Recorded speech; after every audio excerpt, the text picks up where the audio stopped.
जाए। आपने मुझे बोलने का मौका दिया, बहुत बहुत धन्यवाद। माननीय श्री बलवान पूनिया।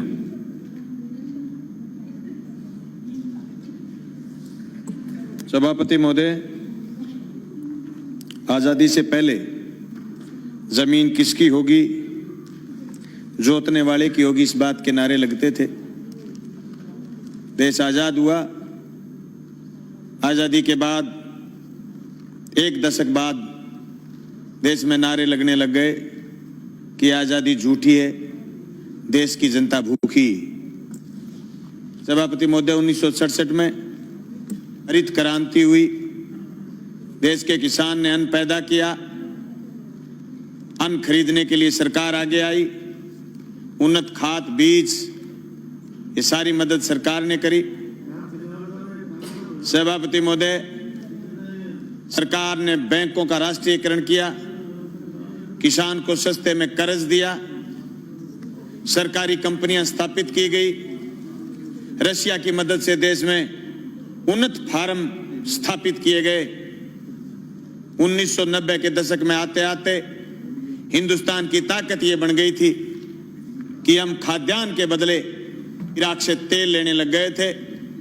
उसी तेल की ताकत से हिंदुस्तान में उद्योग आगे बढ़ा। 1991 के बाद विश्व बैंक की दादागिरी दुनिया में बढ़नी शुरू हुई। 1993-94 में हमारे देश के उस समय के विपक्ष के नेता जब अमेरिका में गए तो ये कह के आए कि जो नीतियां मनमोहन सिंह जी लागू कर रहे हैं ये तो हम लागू करने वाले थे। ये तीनों अध्यादेश जो केंद्र लेकर के आया है, जो कोरोना के संकट में लेकर के आया है, जो रात के अंधेरे में लेकर के आया है, जो बहुत बहुत प्रचार करने की जरूरत थी, उस प्रचार की बजाय दबे पांव लेकर के आया है। ये तीनों अध्यादेश जो कानून की शक्ल ले चुके, जिस अध्यादेश के बल पर ये बात कह रहे हैं कि हम देश के किसान का भला करने वाले हैं, अभी बिहार में पता चल जाएगा। बिहार में इनका ट्रायल, ये तीनों अध्यादेश के बिहार में 2006 में एएमसी टूटी थी, अब बिहार में इलेक्शन भी, इन तीनों अध्यादेशों से किसान का कितना भला होने वाला है पता चल जाएगा। ये सिर्फ राजनीतिक बात ही नहीं। सभापति महोदय, ये जो तीनों कानून, कृषि उपज व्यापार और वाणिज्य संवर्धन सरलीकरण राजस्थान संशोधन विधेयक और कृषक कीमत आश्वासन और कृषि सेवा प्रकरार विधेयक और आवश्यक वस्तु सेवा अधिनियम विधेयक, ये तीनों विधेयक एक दूसरे से जुड़े हुए। सभापति महोदय, ये विधेयक तीनों अलग अलग नहीं पढ़े जा सकते। ये विधेयक उस चीज का रिफ्लेक्शन है जो एफडीआई से बाजार काबू में नहीं कर पाई केंद्र की सरकार, पूंजीपति काबू में नहीं कर पाया। यह आवश्यक सेवा वस्तु अधिनियम तोड़ करके बाजार पर काबू करना चाहते हैं। सभापति महोदय, यही नहीं कि मंडी से बाहर जो ग्राहक बता रहे हैं, किसी ने नाम नहीं लिया सुबह से कि ग्राहक मंडी के बाहर कितने किलोमीटर दूर खड़ा होगा, ग्राहक कितने कौन से गांव में खड़ा होगा, ग्राहक किसान की फसल खरीदने के लिए किसान के खेत जाएगा या उसकी डोर जाएगा या फिर गंगा जी के घाट पर जाके खड़ा हो जाएगा और यह कहेगा कि मैं तेरी जींस 1000 रुपए क्विंटल में खरीदूंगा, देनी है तो दे, नहीं गंगा जी में डाल दे। यह आश्वासन आज तक, जून से लेकर के आज तक किसी ने दिया नहीं। सभापति महोदय, कोरोना के संकट में अगर देश में कोई चीज जिंदा थी वो थी कृषि, और कृषि संकट को आज वापिस तेजी से गहराने का प्रयास किया जा रहा। ये मेरे बड़े बोले भाई कह रहे थे कि कृषि को उभारने का काम किया जा रहा, नहीं, झूठ बोल रहे हो। 2015 में आपने सीएडी खत्म की, सिंचित क्षेत्र विकास विभाग खत्म किया केंद्र ने। झूठ बोल रहे हो, आपकी कृषि को उभारने का काम कर रहे हो। आपने बोनस जो राज्य की सरकारें देती थी खत्म आपने किया। झूठ बोल रहे हो आप कि किसान आगे बढ़ रहा, किसान की आत्महत्या का आंकड़ा बताना बंद किया, केंद्र की सरकार ने बंद किया। सभापति महोदय, खेती खेती नहीं, ये जमीन भी बेचना चाहते हैं बड़े पूंजीपति के हवाले। इसलिए तीनों अध्यादेश साथ लेके आए, एक दूसरे से जुड़े हुए ये चीज, इनको अलग नहीं किया जा सकता। ये क्यों नहीं बता रहे कि एमएसपी पर खरीदेगा, बाहर भी कोई खरीदेगा तो जी प्रधानमंत्री जी कह रहे हैं, तो प्रधानमंत्री जी तो अच्छे दिन आने की भी कह रहे थे, प्रधानमंत्री जी तो काला धन वापिस आने की भी कह रहे थे, प्रधानमंत्री जी तो 15-15 लाख खाते में आने की भी कह रहे थे, प्रधानमंत्री जी तो 2 करोड़ रोजगार की भी कह रहे थे, पर हुआ तो नहीं। कैसे मान लें? कागज से मानेंगे, कलम से मानेंगे, लिखित में मानेंगे, और आप कह रहे हैं आंदोलन नहीं है। गलत कह रहे हो आप। पीपली का किसान पूरे देश में छाप छोड़ के गया। अरे हरसिमरत कौर इसलिए इस्तीफा देकर चली गई कि आपकी जमीन, उनकी पंजाब में जमीन, राजनीतिक जमीन खिसकनी शुरू हो गई थी।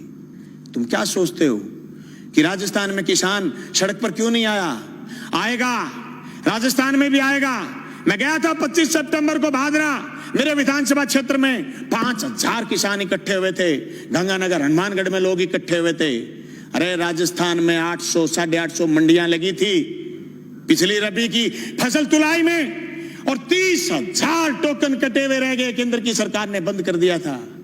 राजफेड खरीद लेगी तो नेफेड नट जाएगी, इनकार कर देगी। अभी मूंगफली किस में ये किया है? ये तो अध्यादेश बुलाने के लिए, सदन बुलाने के लिए बात आ गई, और माननीय उपनेता विपक्ष के और इन्होंने ये प्रयास किए होंगे कि मूंगफली की खरीद शुरू करो, नहीं तो केंद्र ने हाथ उठाने शुरू कर दिए।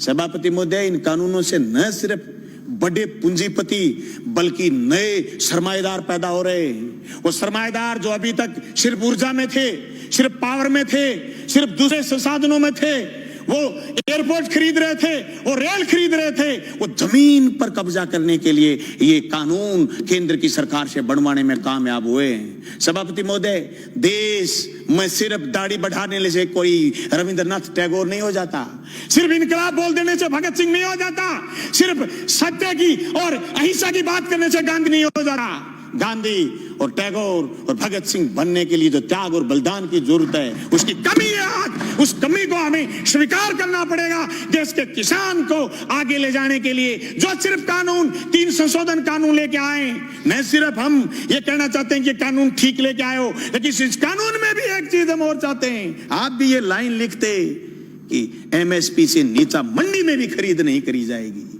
तब पूरे राजस्थान समेत पूरे हिंदुस्तान का किसान कहता कि राजस्थान की विधानसभा में ऐसा कानून आया है जो केंद्र की सरकार को पटकनी देने वाला कानून बन के आया। मैं समझता हूं मेरा यह प्रस्ताव आप स्वीकार करें। सभापति महोदय, यह मजाक नहीं है कि आप ये कह दो किसी आदमी से कि तेरी जमीन मैं ठेके पर लेऊंगा, जमीन ठेके पर ले ली, और फिर उसको यह कह दो जैसे पेप्सिको ने पंजाब में कहा था कि आलू बोइए, आलू बोलिए, 1 साल खूब खरीदे, दूसरी बार फिर किसानों ने आलू बोए, कॉन्ट्रैक्ट कर लिया, आलू ज्यादा पैदा हो गए, पेप्सिको खरीदना नहीं चाहती थी, एक कड़ा ले आए, कड़ा बोले इस कड़े के अंदर से जो आलू गुजरेगा हम तो सिर्फ वही खरीदेंगे। आलू सड़क पर गया, टमाटर सड़क पर गया है। आवश्यक सेवा वस्तु अधिनियम खत्म करने का परिणाम यह आएगा कि 200 रुपए किलो आलू चला जाएगा, प्याज चला जाएगा, टमाटर चला जाएगा, महंगाई आसमान छू जाएगी, इनके हाथ कट जाएंगे। जो कानून आपने मंडी तोड़ने का लेकर के आए हो, मंडी टूट जाएगी, खरीदार नहीं बचेगा, दर दर की ठोकर खाएंगे। किसान के पास जब खरीदार नहीं होगा, जिन्स कोई खरीदेगा नहीं, वो खेती से मोह भंग हो जाएगा। जमीन छुटाना चाहते हैं, लक्ष्य जमीन छीनना है। इस लक्ष्य के भेदने के लिए ये सिर्फ 3 कानून जो राजस्थान लेके आए काफी नहीं है। इन कानूनों में और मजबूती की जरूरत है, और मजबूती से केंद्र के कानूनों का विरोध करने की जरूरत है। सभापति महोदय, मैं गंगानगर हनुमानगढ़ क्षेत्र के उस आंदोलन का गवाह रहा हूं जो सिंचाई पानी को लेकर के हुआ। मेरे पुरखे उस आंदोलन का नेतृत्वकारी रहे हैं जो जमीन छीनना चाहते थे। 1970 के किसान आंदोलन के गवाह रहे और जेलों में रहे, 7 लोगों ने कुर्बानी दी है।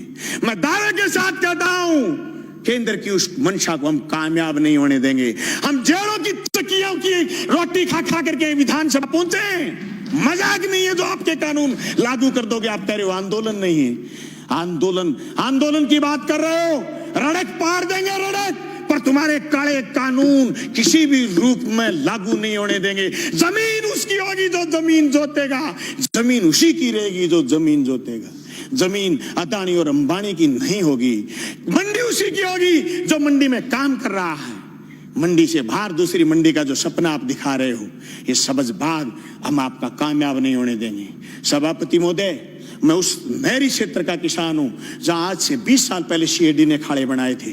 जब मैं मंत्री जी से मिला, सिंचाई मंत्री से कि हमारे खाड़ों की मरम्मत करो, बोले केंद्र ने सीएडी बंद कर दी, हमारे लिए ये मौत का फरमान है।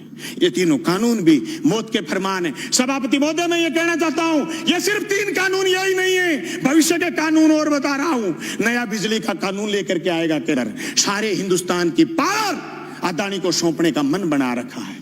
अंबानी को, अदानी को देश लुटाना चाहते हैं। एनजीटी पर स्पेशल कानून लेकर के आ रहे हैं। पर्यावरण पर कानून लेकर के आ रहे हैं। पर्यावरण के नाम पर जो असम से कोयला नहीं खोद पाए थे, उसके खिलाफ भी एक कानून लेकर के आ रहे हैं। ये देश की संपदा को लुटाना चाहते हैं या झूठ बोल रहे हैं। एयरपोर्ट उनको दे दिए, रेल उनको दे दी, तेल उनको दे दिया, ये झूठ बोल रही है। जल और जंगल जमीन देना चाहते हैं। हम इसकी मुखालफत करते हैं। न सिर्फ मुखालफत राजस्थान की विधानसभा में करते हैं, सड़क पर करेंगे, लड़ेंगे, सीने में गोली खाएंगे, पर जमीन नहीं जाने देंगे। इनकलाब जिंदाबाद।